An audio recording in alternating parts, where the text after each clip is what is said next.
collaborative effort to improve the coverage of women on Wikipedia. You mentioned the name, Mattis. The colleagues of such, there's an article produced. We need to get to the point, Ryan. Yes, sir. Yes, sir. Thank you. The Dewey Decimal System, the colleges, that person, Mattis. There's an article right here. It's very alarming to me. Where are the books that reflect them? The article said, this is his words, the companies that represent him. The article was cited by the peer review board, which is very important. And this person, I, of course, would suggest you look at the Mattis system. My colleagues and I have to get to the point.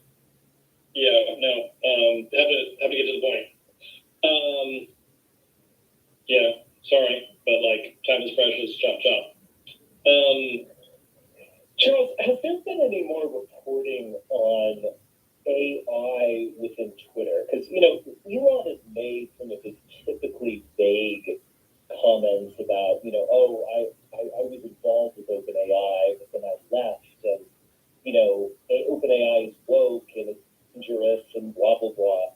And then there was also a report, I believe it was in 4 Channel reports, and it was that he was buying servers and developing some kind of AI. And what I was speculating on, and I guess this a few weeks ago, or maybe longer, is that operating of the platform.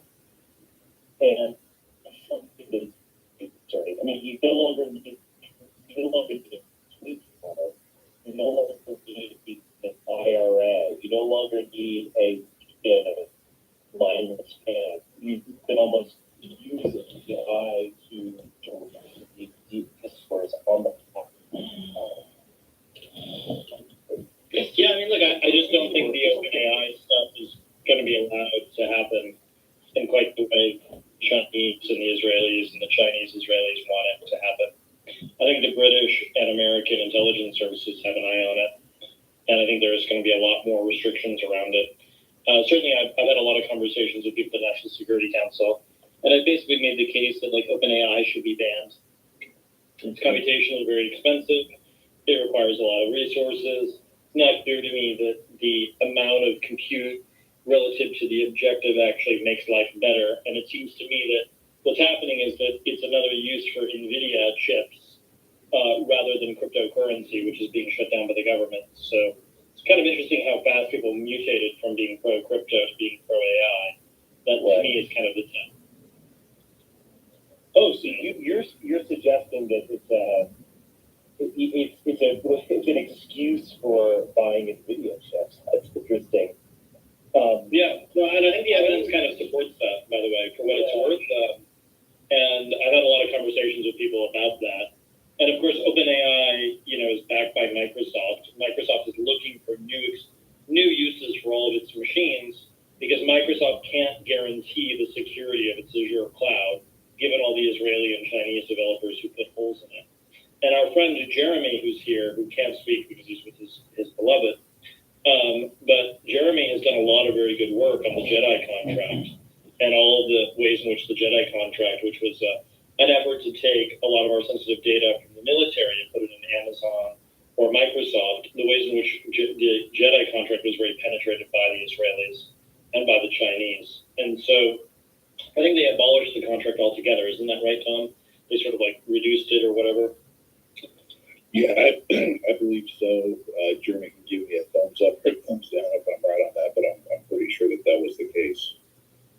Yeah, I think that's right. And so my understanding of it is basically, we talked about this before, how there are 5 major kingdoms, right? Facebook, Amazon, Google, Apple, Microsoft. And each of them have varying degrees of close relationship with the U.S. and British deep states. And I think what's happening is that OpenAI is a kind of excuse for Microsoft. Microsoft couldn't buy the Activision $69 billion deal. And so now they're looking for places they can go to and grow into. But they get there right now. And so they're looking at the AI thing as a vehicle for the growth of their stock. Hey, Charles. Welcome, Mike. Hi. I just had a quick remark. Let's start with Bobby Kennedy Jr.'s recent podcast with Russell Brand and others, referencing his purported CIA assassination of his uncle. And I know it's opened a lot of people's eyes, but anybody with Yes, I don't believe that, just for what it's worth. I've actually had a conversation with Robert Kennedy where we talked about the Israeli and Russian role in assassinating his family members.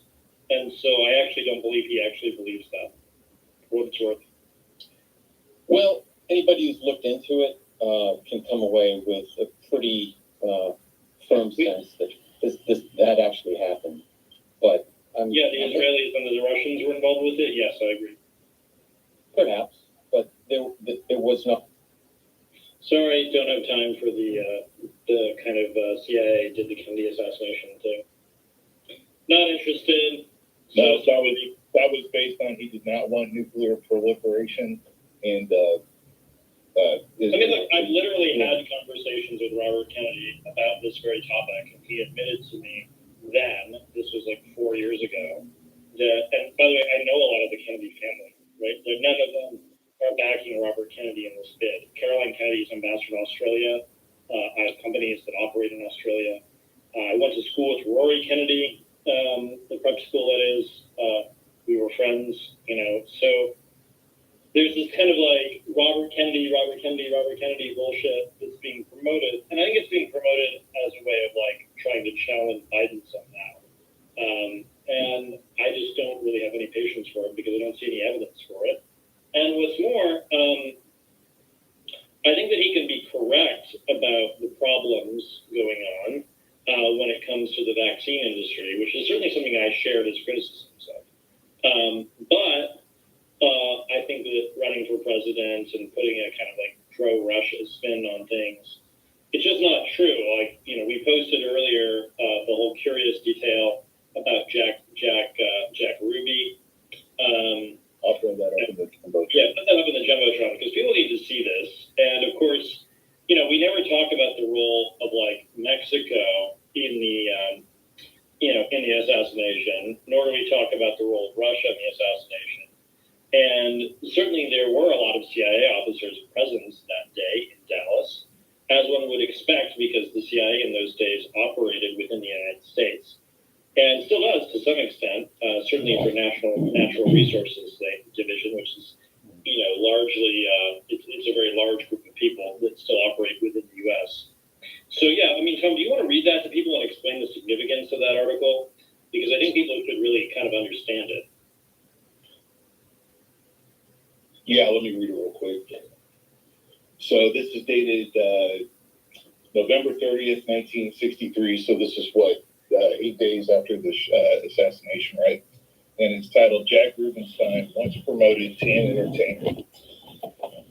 Jack Ruby, the 52-year-old Dallas nightclub impresario, shot to death the man charged with assassinating President Kennedy on the eve of the chief executive's funeral, once promoted a 12-year-old black boy, talent discovery, known as Sugar Daddy, in stage performances here. It was disclosed Ruby brought the boy, whose real name was not immediately disclosed, here from Dallas, where he had quote-unquote discovered him, and booked him in several acts. Later, he took Sugar Daddy to New York, but reportedly had difficulty finding bookings for him there.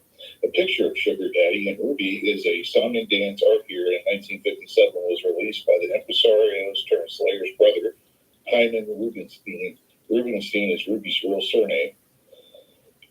As Ruby's prestige sang, the boy sang, danced, and played piano. Ruby reportedly went to great lengths to promote Sugar Daddy here and resented any criticism of the boy. He once became raving mad, persons who knew him here, when some of Ruby's friends taunted him about it. So what do you get from that, Charles? Well, I mean, clearly he's part of some organized crime world. trafficking, sex trafficking, minstrel shows. And I believe Jack Ruby was actually quoted saying that he killed Kennedy. Actually, I mean, he killed Lee Harvey Oswald because, basically he wanted to ingratiate himself with the Jews. And there was a really great article a while back. There was a really great article that was done. I want to say it was like in the Jewish Chronicle, Pittsburgh Jewish Chronicle, which a friend of mine sent to me about kind of the efforts to kind of like free Lee Harvey Oswald from, free Jack Ruby from being convicted of the killing of our friend Lee Harvey Oswald. And let me just share that real quick. Now, we should talk about, Rise and Kill First, the book about Israeli assassination programs. There's quite a lot of evidence pointing in the direction of Kennedy being killed by a kind of Russian, Israeli mob, Mexican kind of hit. And that basically the U.S. government, rather than get into a major war over the issue, essentially decided to look the other way on the Kennedy assassination. And I think that's really like the real story of the Kennedy assassination. Yeah, I agree with that. A great book to read. It's an unbelievable book. It's called Final Judgment by Michael Collins Piper, and he lays out that thesis. Israel was determined to get nuclear weapons. Kennedy was adamant about proliferation of nuclear arms around the world. They had the little reactor in Dimona, I believe, already that was supposed to be just a research reactor. And Kennedy told them no on several occasions to Ben Gurion. About 3 or 4 months before he's assassinated, Ben Gurion just resigned from office, I believe. The next prime minister comes in, he sends another letter. Kennedy said, not just no, hell no, unless we can be there to inspect that you're really doing what you say you're doing. And, November 22nd, he gets assassinated. And then right after that, they end up stealing the hundreds of pounds of uranium, I believe, out of the, and I forget the name of it, but it was the plant that made it in Material. I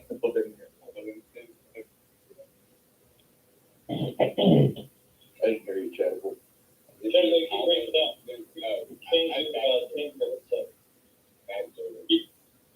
You keep bringing it up.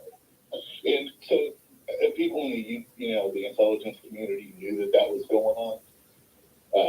We let it happen. Part of that was because of James Angleton, who was, one of the founding fathers of the CIA, coming out of OSS,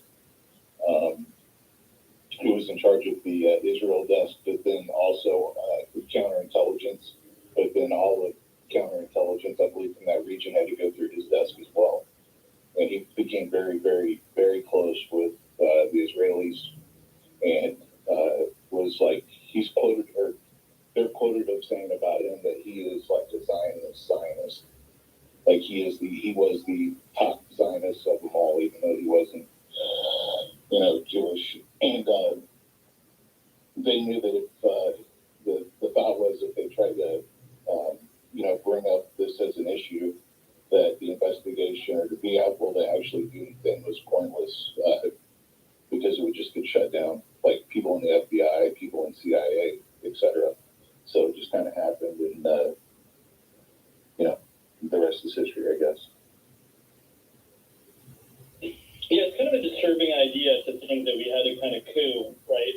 And LBJ was extremely pro-Israel all throughout his life, and very much pushed a lot of their agenda and their interests. Whereas the Kennedys tended to be very skeptical of the Israelis for all kinds of reasons, not least of which their connections to Irish organized crime versus Jewish organized crime. And so there's a sort of history there that's kind of interesting. And, there's a lot of people in the Kennedy family that believe, not just John F. Kennedy, but also John F. Kennedy Jr. and Robert Kennedy were all assassinated by people connected with the Israelis in one form or another. Yeah, I think that people, they always will pull up. So there's like some famous things that aren't true about, well, why was Kennedy killed? Because he was doing something with, he was going to change the Federal Reserve issue United States Treasury notes. It was something like that. And it was an executive order. Well, it was an executive order that we had to print a certain amount of United States Treasury bills that weren't Federal Reserve notes. That continued to happen even after he was killed. Lyndon Johnson did it. So that's fake. So there's all these other fake becauses that have been debated over the years. So that when I talk about the facts that we just laid out there, and then that the policy of the United States government towards the Middle East took a total 180 because Kennedy wanted to work with the Arab world versus what we have. He also wanted a lot of the Israeli people in the U.S. and supporters of theirs to register. Yes, Right?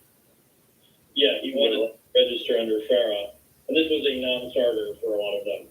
Yeah, because you can notice when you look at the FBI file on, like the ZOA, there hasn't been like any attempts by the Justice Department, at least it appears, for that to happen since like 1967 or something like that. So you can tell that a lot of things just didn't even become a lot of policies changed, I guess I would say, like 180 degrees after that happened. There's a lot of stuff that happened in the 60s that kind of transformed the country totally. And I don't think that we've been educated about why those things happened at all.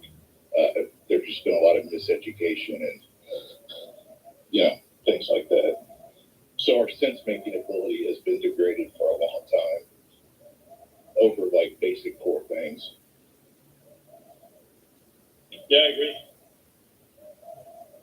I agree wholeheartedly, and I think it's becoming more and more interesting to watch how people are thinking these things through in a real way. I mean, so the article I posted from the Jewish Chronicle, some of it comes from Dan Abrams, and Dan Abrams, is the son of Floyd Abrams, the one who litigated the famous free speech issues. And Floyd Abrams is, of course, married to an Israeli. So that would be Dan Abrams' mother. And so there's interesting tie-ins there. And of course, he covers a lot of court issues, court dramas, and all the rest of it. And there's sort of always a question of assassinations, right? Are they lone nuts? Is this for an intrigue? Right? There's always this question around an assassination. And it's interesting how oftentimes it's decided that it shall be a lone nut, even though the evidence in question very much points in the direction of it not being a lone nut, of it being an organized plot to assassinate people. So that's sort of useful to think through. Yeah, and then it's always pushed to degrade whatever systems and institutions that we have here. Well, I'm not saying that obviously there's very bad elements of everybody's institutions, or can be. It's always done to focus just on the ones that we share, as Americans. And you're not allowed to talk about anybody else that would have had an interest in making those things happen. That's just really disgusting in my opinion. And so we're going to talk about this stuff, and that's what we're doing in the spaces, and it's great. Yeah, I would say too, the other thing that's very interesting on this stuff that is worthwhile of attention is, we have a history here that Robert Kennedy has of drug addiction, right, and of getting in trouble with the drug world. And I think that's something that we need to kind of think about what that actually means, what that's actually about. And oftentimes people will get in trouble, they get blackmailed because they're sons of very prominent people, right? We could talk about, the whole American PSYOP thing that was done about Wesley Clark Jr., where basically what happens is you are the child of somebody who's very famous, and you become a target for all these influence operations. Somebody who's involved in the government in some serious way. And I think this is sort of like not really well understood how this stuff like really works in practice, but you become kind of free range to fuck with. And when we think about somebody like a Hunter Biden, here is a guy who seemingly was getting targeted by all these like crazy networks over the years, and yet he like turned the tables on all of them, and they all got busted, got arrested, whatever happened to them. I mean, my piece is Hunter Biden the Fed, or Hunter Biden as a confidential informant. You know, the two pieces I did on that, I think are going to stand the test of time and have heard as much. So there's something kind of very brave about people who are the sons and daughters of politicians actually electing upon themselves to go and push back against some of these influence operations. And I think that's what we're going to discover when it's all said and done about Hunter.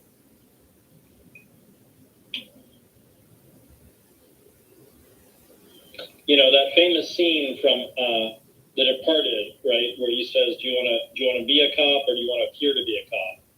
Right? That's, I think, what happened with Hunter Biden. I'll tell you something I just saw, and I'll post the article after I get done kind of talking about what it is, but do you know who Chabad is meeting with to try to get their books back for the Rebbe's books, I guess, that have been in Russia? Who are they meeting with? Hunter Biden. No fucking way. That is, Yes, way. on one of the previous places I put it on the Jumbotron, I saw it. Did you see it on a COL type thing? That's where I saw it. Like, Yeah, I can't remember exactly where I saw it, except I knew it came in, and I'm like, what? And I'm like, and I had something else going on, but I was like, I put it in the back of my, things to do when I wasn't busy was to go back and look at what was going on with that. So, yeah. Well, I know Hunter Biden's new wife, so she's a Jewess from South Africa, and apparently she has all kinds of weird connections with British intelligence, which is also deeply funny to me.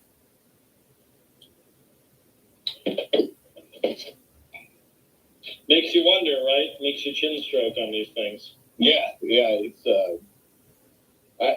so when I saw it, my first reaction was, I think that there's more to, like, I think that there's more evidence that, your thesis about what's going on with Hunter Biden is, just more and more true. And it's like, I don't know, I don't want to speculate, but it's just very, very interesting. That's all. What do we make of like this informant like who ran away, right? We have the Gal Luft guy, right, who was arrested in Cyprus for basically getting engaged here. And he basically fled a Cypriot jail, which is all very strange. And he was the one, Luft is his name, Luft. If somebody wants to put that up in the Jumbotron, that could be quite helpful. But Luft was an Israeli, activist, scientist type. And I think that that's quite interesting. And of course, Yaakov Appelbaum was somebody who started proving the whole question of, he was very heavily engaged in the whole January 6th novel of facial recognition there. And Yaakov Appelbaum also works very closely with Jim Hawk over at Gateway Pundit. So there's this sort of like effort by the Israelis seemingly to build an alternate sense-making apparatus that would basically establish kind of like what they wanted to push out there. So quite telling, quite interesting, quite fascinating. And I don't know if we'll ever get the full account of it, but it is interesting how many people from DC, including some Republicans, have been like, hey man, like you were right about the whole Hunter Biden being a Fed thing. I was like, well, obviously, like you can't do that much coke and fuck that many whores without the U.S. government somehow being involved. Like, I'm sorry, it's just how it works. And frankly, if he was doing that level of drugs in his 40s, like he's a medical miracle in and of himself. And frankly, that should be a strong case for why Joe Biden should be allowed to be reelected as president. Because clearly, those are some really strong genes. Yeah, I agree with that. That's, superhuman, like cocaine, crack smoking strength. To be able to do that and function at all is really amazing. yeah, special talent. He's doing the coke that Americans won't do. Yeah.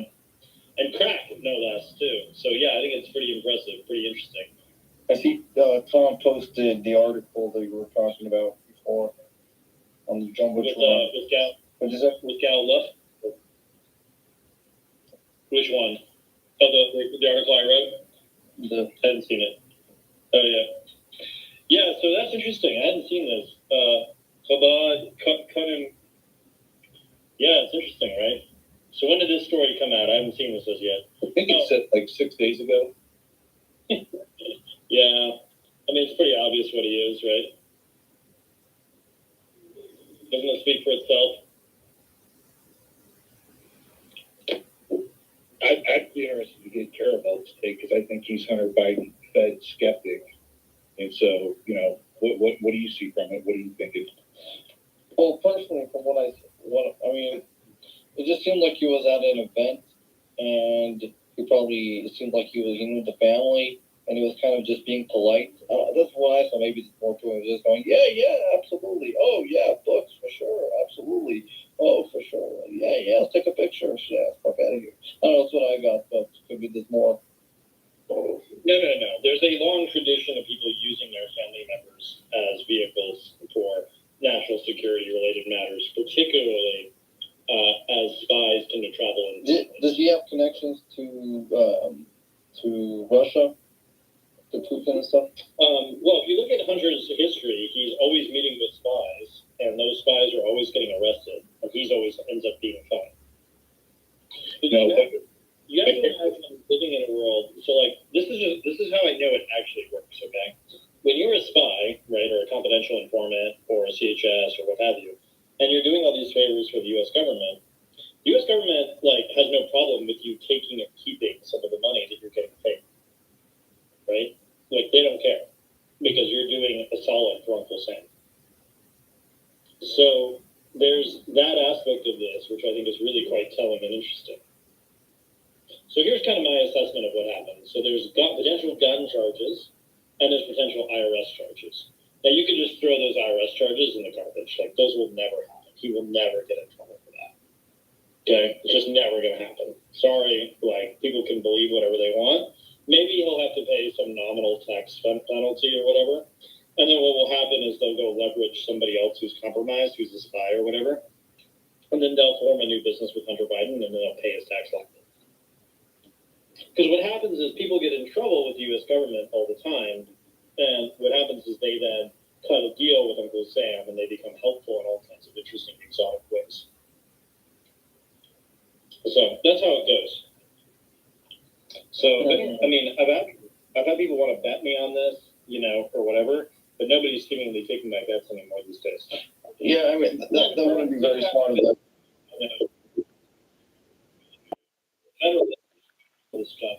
That's a Likud publication, right? It's backed by VeriSign, right? So there's a lot of these publications which are pushing the Hunter Biden as Fed, screams Hunter Biden as like crackhead, where's Hunter, all the rest of it nonsense.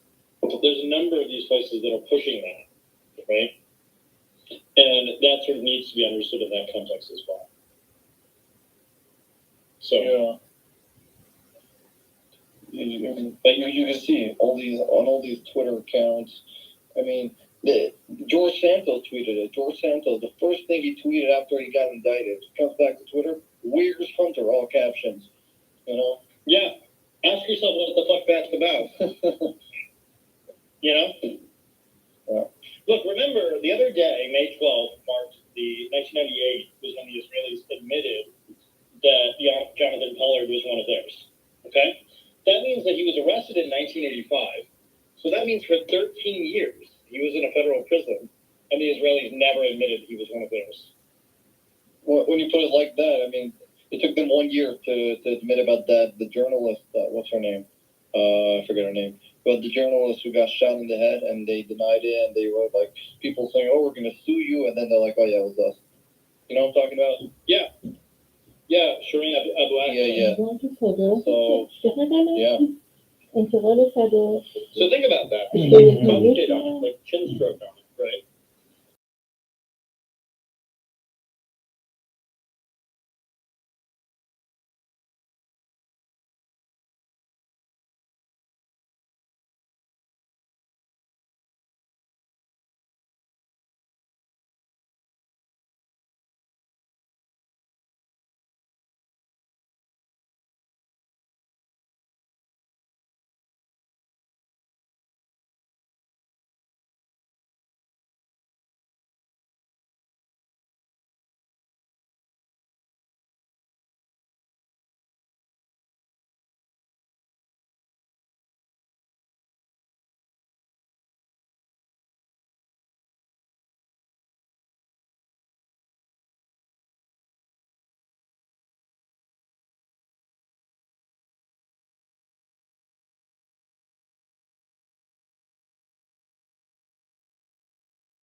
favorite brother is dead.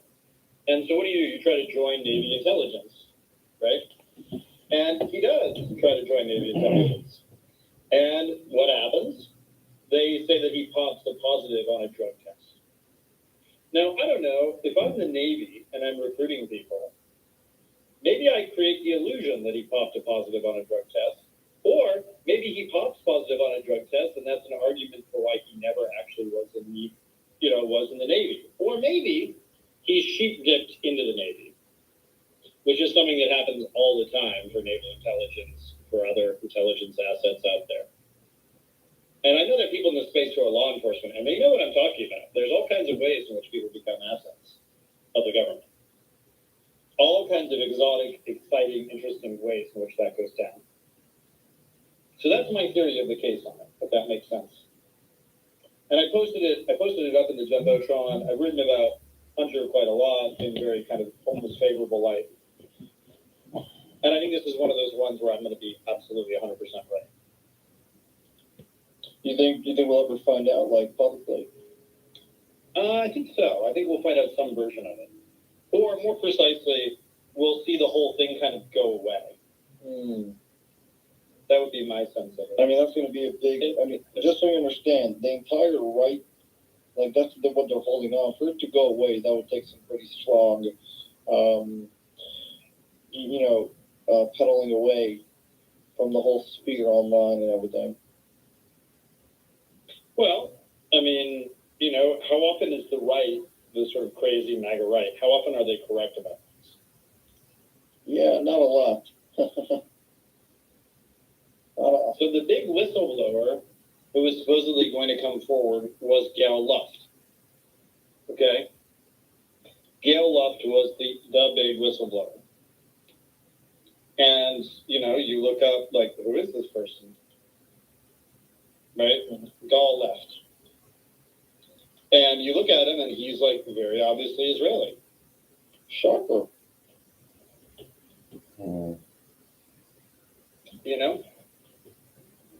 So, and then, of course, he disappears. And we're just supposed to be like, okay, that's normal. Yeah, so here's the article. Israeli professor wanted for arms dealing vanishes before U.S. extradition. So this dude was like chilling in a Cypriot jail. Let me read this to you. This is from the Jerusalem Post, okay? Israeli professor wanted for arms dealing vanishes before U.S. extradition. The Israeli professor was released on bail while a court deliberated on his extradition to the U.S., where he is wanted for arms trafficking charges. That's totally normal.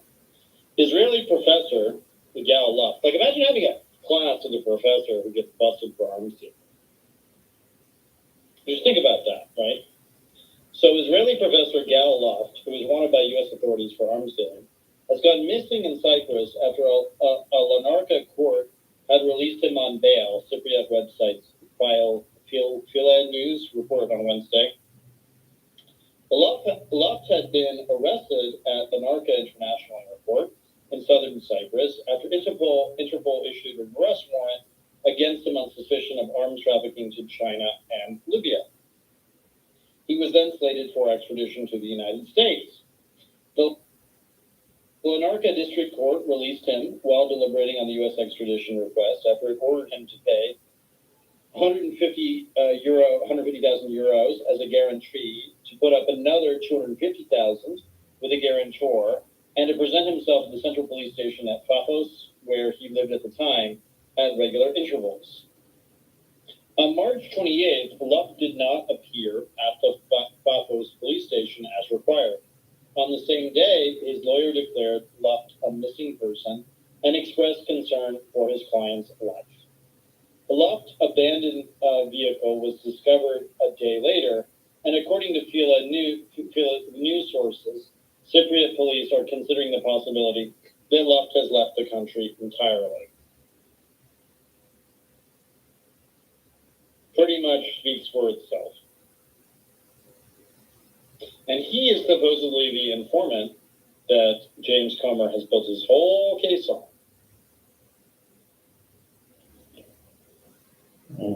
Think about that, to borrow a phrase.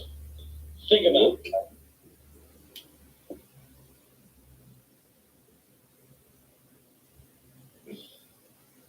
The House Oversight Committee is investigating the explosive claims by Dr. Gal Luft, a former Israel Defense Forces lieutenant colonel, with deep intelligence ties in Washington and Beijing.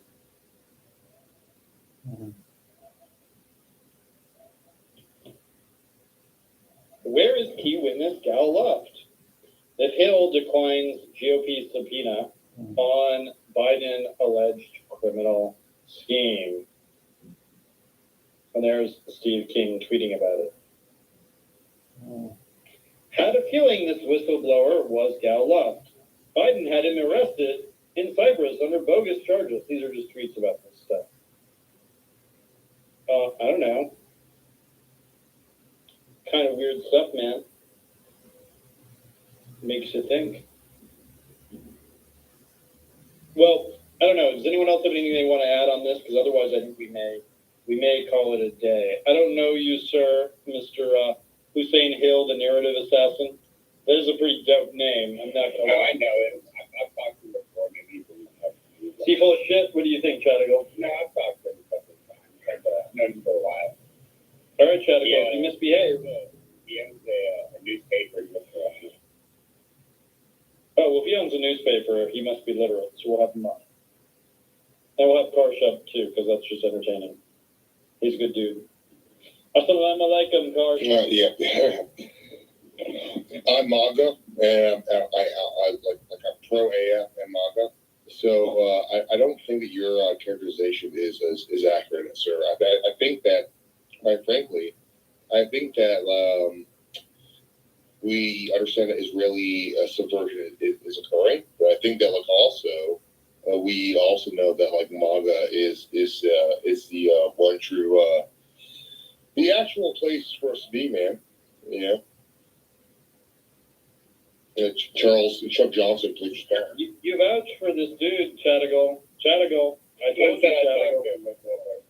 You Chadigal. I'm talking to you. I mean, I think he understands. Chadigal. Chuck Johnson. Naughty boy. Naughty I'm talking boy. to you, man. Hold on, who's saying, hold on. You understand No. Trump Not freed all tonight. the Israeli spies and everything, right? What's that? I was telling him, I was like, you know that Trump freed all of the Israeli spies and all that, right? Like they were deeply embedded in the presidency. Yeah, he literally pardoned all of them. Like, Yeah. what are we... Like, do we not think that actually happened? Like, do people not read? Like, I don't know, man. Pardon them. You know? He I mean, he literally... was there.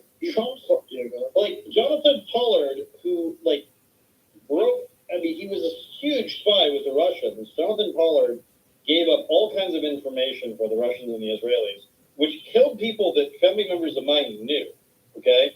Like, this is not like a theoretical whatever blah, blah, blah thing. He was literally stealing information and getting people killed, right? And he flies back to Israel on Sheldon Adelson's plane, Trump's largest donor and the largest donor to Bibi, where he meets Bibi, and he literally kisses the ground when he lands. I don't know, man. I don't know. I'm going to have a chin stroke on this one. It seems like that was a bad thing. Oh, and then what does President Jared Kushner do? Jared Kushner pardons. Okay, what does he do? He pardons who? He pardons Ariel Sella, the handler of Jonathan Pollard. Like, are we not supposed to notice this? Or, like, what's the deal? Like, are we supposed to, like, turn off our eyes? Or, like, are we supposed to, like, pretend we can't read English? Like, what are we supposed to do in these kind of situations? Well, then my other question, too, would be, like, why would we think under a second presidency of Trump that same thing wouldn't happen again, you know? Well, that shit would happen all the time because he would have no prospect of being reelected, right? So he would just go ham on the pro-Israel stuff. Chadical, you're forgetting the biggest issue at hand, which is Bud Light. And that Does the chick selling the Bud Light to me have a dick? Yes or no? That is the question. You know, other nations, other peoples have asked the question of to be or not to be, whether 'tis nobler in the mind to suffer the slings and arrows of outrageous fortune. But our society has decided that whether or not the Bud Light going to be very angry if she has a dick, or doesn't have a dick, or has a dick but says it's a she. I don't know. I can never keep up on all this like weird stuff. Frankly, like when I see the trannies, I just feel bad for them. You know, it just feels kind of sad to me. Yeah, I have like a gutter, like a visceral, like gut, like reaction to it. It's just like it's very uneasy. It's like the uncanny valley, like looking at like the robot that like seems to be doing or something like that. You can tell it's not. It's like it's the same thing as looking at like one of the sex dolls. Have you seen these? Yeah, the sex dolls freak me out too. Honestly, I like kind of like women that were born women that like being women.